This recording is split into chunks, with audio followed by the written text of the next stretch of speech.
Donc, dans cette vidéo, nous allons parler du concept de la droite baladeuse qui nous permettra d'optimiser une situation qui se modélise à l'aide d'une équation linéaire. Donc, lorsqu'on cherche à optimiser quelque chose, on va avoir ce qu'on appelle la solution optimale. Donc, tout dépendamment de la situation, on va vouloir soit avoir le minimum ou le maximum.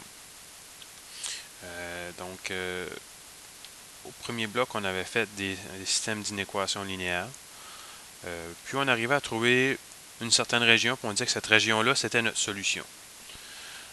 Supposons que X ici, c'est, je sais pas moi, le nombre de bananes. Et Y, c'est le nombre de pommes.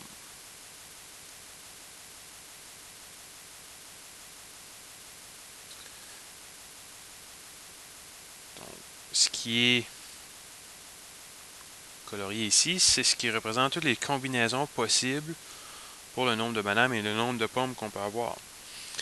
Dans les problèmes d'optimisation, ce qu'on va faire, on va aller chercher une étape de plus. On va chercher soit le maximum ou le minimum de la situation. Donc, supposons qu'ici, on vend des pommes et des bananes. Les pommes se vendent à 3$ chacune. C'est-à-dire les bananes se vendent à 3$ chacune. Les pommes, 4$. Ça nous fait une équation linéaire, ça, qui est égale au profit. Nous, ce qu'on cherche, c'est quelle est la plus grande valeur possible pour le profit. Parce qu'habituellement, toute bonne entreprise veut maximiser ses profits. Ce qu'on pourra faire ici, c'est isoler Y, parce que c'est quelque chose de la forme Y égale à mx plus une certaine constante, qui est le profit, qui est dans l'origine. Donc, si je fais ça, ça va me faire moins 3x plus le profit qui est égal à 4y. Je divise par 4. Je divise par 4. Je divise par 4. Donc, je trouve que y est égal à moins 3 quarts x plus le profit divisé par 4, que je veux dire, c'est une certaine constante. Et moi, je veux maximiser cette constante-là. Donc, en fait, ce qu'on va chercher, c'est quelle est la droite qui satisfait cette équation-là, qui possède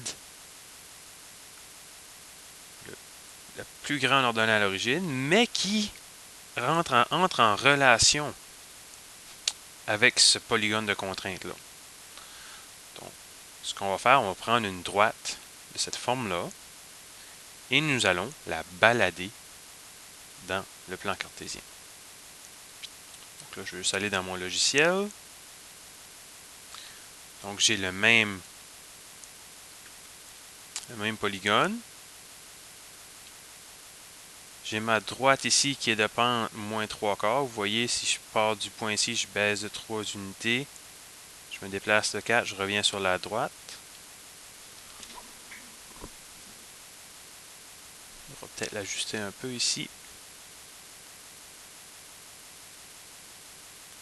L'ajuster comme ça. Là. Donc maintenant, on baisse de 3 unités. 1, 2, 3. 1, 2, 3, 4. La pente est vraiment moins 3 quarts. L'ordonnée à l'origine n'est pas très importante parce qu'on va la faire varier. C'est ce qui va nous faire notre droite baladeuse.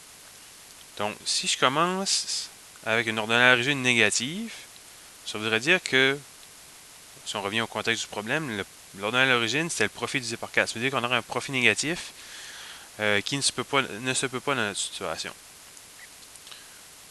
Donc, premier point que je rencontre sur mon polygone, c'est le point 0,0 lorsque je fais augmenter l'ordonnée à l'origine. Ça va être mon minimum. C'est le plus petit ordonnée à l'origine qui satisfait à mes contraintes. Et là, si je continue, je suis encore dans la région. Donc là, nous, ce qu'on cherche, c'est le maximum. Si je monte, là, il y a de moins en moins de points. On dirait que je suis de plus en plus sélectif. Jusqu'à ce que j'arrive à ce point ici. On va redescendre un peu.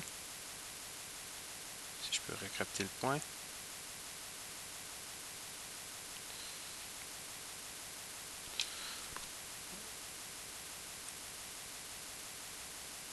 Juste ici. Donc là, on voit que je ne peux pas aller plus loin, plus haut avec ma droite. Parce que si je monte, l'ordonnée de l'origine augmente encore, je ne satisferai plus à mes contraintes. Il n'y aura plus d'intersection entre ma droite et mon polygone. Ça veut dire qu'à la droite baladeuse, j'ai déterminé que c'est ce point ici qui me donne la valeur maximale pour mon profit. Donc lorsque je vends 5 bananes et 7 pommes.